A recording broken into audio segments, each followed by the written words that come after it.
shy, and I know you don't want to answer a question, but if you can ask a question, you might be braver, and it's a good question. I'll give you a point even for that.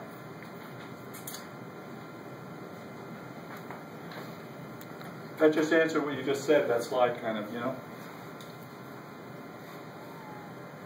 This is all real short, little bullets. So the right saying, that's really not saying it either. It's saying that the junction of the internal jugular and subclavian. So, but that is variable. The junction of the internal jugular and subclavian. Right where the subclavian branches off and the internal jugular goes up to your neck. All right. How does it move around? We talked about that. Now they add something else. Look what they add. Pulsation of nearby arteries. Well, come on, cut me a break. That's not really going to move much lymph around. I don't know why they said that. I think that's pretty funny. Milking action. What keeps it from going in the wrong direction? Lots of L's. Lots and lots of L's. Okay? I already said that. Here's the lymphocytes and the macrophages. Okay? T cells, B cells. Bacterial toxins killing viruses like interferon we talked about. And this is saying, wait, what's this slide saying? Yeah, it's just saying T cells and B cells. And there, T cells, what they do, B cells, what they do. I already said that. What's a macrophage? Well, a macrophage is a white blood cell that has left the circulatory system. That's when we call it a macrophage. And macro means big, big, phagic. Remember, phage is to eat. Big, eat big. Okay? Plasma cells, your book's a little careless, so am I, and I caught myself on the test last semester. I said, who makes B cells, and who makes antibodies, I mean, and I say B cells, but what I really, or I would say plasma cells, but what I really mean is B cells. B cells and plasma cells are kind of the same. This is like able to divide, and that's not. In other words, that's, instead of cyte, that would be a blast cell, the ability to make, okay? So, or did I say that backwards? Yeah, I said it backwards. B cells make plasma cells, and plasma cells make antibodies. Your book is going to say B cells make antibodies, and I slipped up on my test and said that. But actually, the B cell, once it makes a baby that cannot make its own babies anymore, it's called a plasma cell. It's a little confusing, it's a little distracting. So for all intents and purposes, be careful with this slide. The plasma cells are made, I had to put that in parentheses, made by B cells, okay?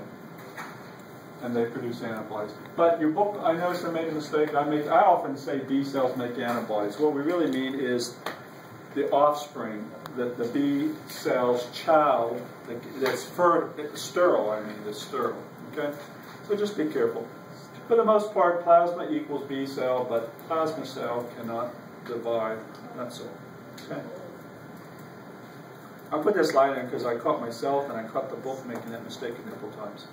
At least once, anyhow. Maybe I made it once, they made it once. Other lymphoid cells, well, that's not hard. The reticular cells, they're the ones that make the reticular fibers. The stroma is simply the cotton ball. So you can say stroma equals cotton fibers. That's what I've been calling cotton fibers. Reticular fibers or stroma. Stroma is just another word for cotton, made of reticular fibers, okay? Now these dendritic cells are a bunch of cells that are in that lymph node, and I really have never mentioned them. They work more like a filter. They just physically capture, stick stuff. So I always think of the cotton ball as reticular fibers and these dendritic cells, which are just part of the filter, part of the cotton ball. Aren't those in the skin? Didn't we learn about those in the...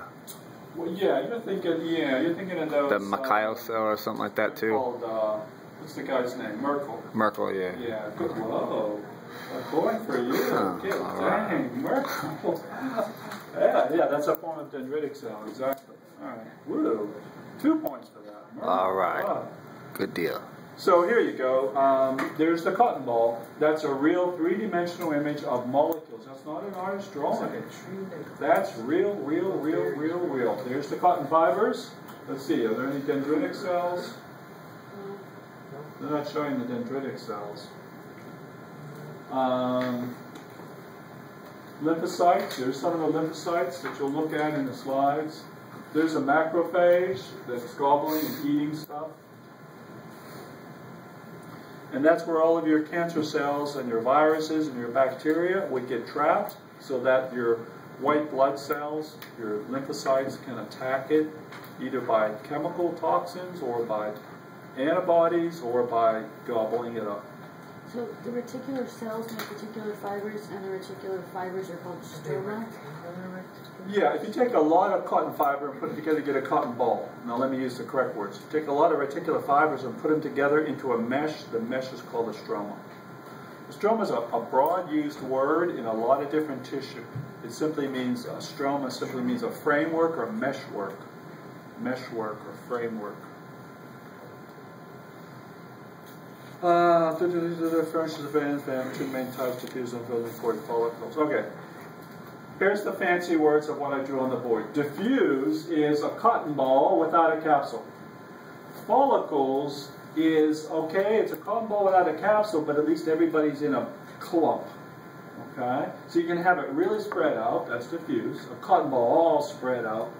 Or you can have a cotton ball that's kind of together, but there's no capsule around it. Or you can have a follicle or nodule, okay, which is where the cotton ball is packed real tight, but still no capsule, and you'll see that in Peyer's patches. And then you can have nodes, lymph nodes. Those are the ones that have a partial capsule called a tonsil or a complete capsule. So let's see what they look like. Well, there's a redundant picture again. I already saw that. And you know what it does? It filters. That's redundant. That's redundant. There you go. So there's a slide of a lymph node. Now, that could be a tonsil if it had a partial capsule. If that were a tonsil, the capsule wouldn't go all the way around. The capsule would just be on the underside of the tonsil and the front of the tonsil where your mouth opens your mouth, where food goes in. Then that would be an open part of that. So there's a lymph node or a cotton ball like I drew over there on the board. And you see you have multiple ways to come in and multiple ways to go out. I only drew one going out, they have two. And all this other stuff, trabeculi, these are just ways of partitioning off little segments, you know. Now, why would you do that? Well, let's suppose you have a massive infection over here, and these guys are busy working on that. That leaves other centers to collect other germs. You know, it's just a way of sharing the job or dividing up the company into smaller little teams, you know. I don't know why nature does that, but nature does that everywhere. In the lungs, the liver, the kidneys, it just does that. So I only circle the ones I want you to know. 1, 2, 3, 4.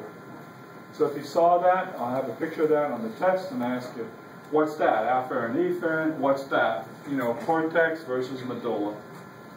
You know, medulla is over here, cortex is over here. That's all. Spleen? Can you go back? Sure. And just say that again. Cortex is over here, medulla is over here. I circled that. See medulla? Yeah. Okay, follow the line. That's in the center. Just like your brain. Remember you had the cortex, the outer layer of the brain? Yep. And the kidney. You're going to have an outer kidney, cortex of the kidney. And it's a word we use over and over again. Cortex is the outer, and medulla. Remember in the bone, you have the cortex of the bone and the medullary cavity in the middle. Very easy. Medullary cortex. Okay. Very good. The spleen is going to look exactly like that. They all look like this. They're all just cotton balls, pretty much. I don't want you to panic. There's your spleen, what it really looks like, and this is the spleen, this whole big organ. And it's on a capsule. It's surrounded by a capsule, I think, called Glisson's capsule. I forget the guy's name, Glisson, I think. And once you break that, it bleeds like the Dickens. You can't sew it, you can't fix it, you've got to throw it out. Now there's something you could do with it. You can take it and, well, You can't cauterize it? nah. You can put it inside the sack.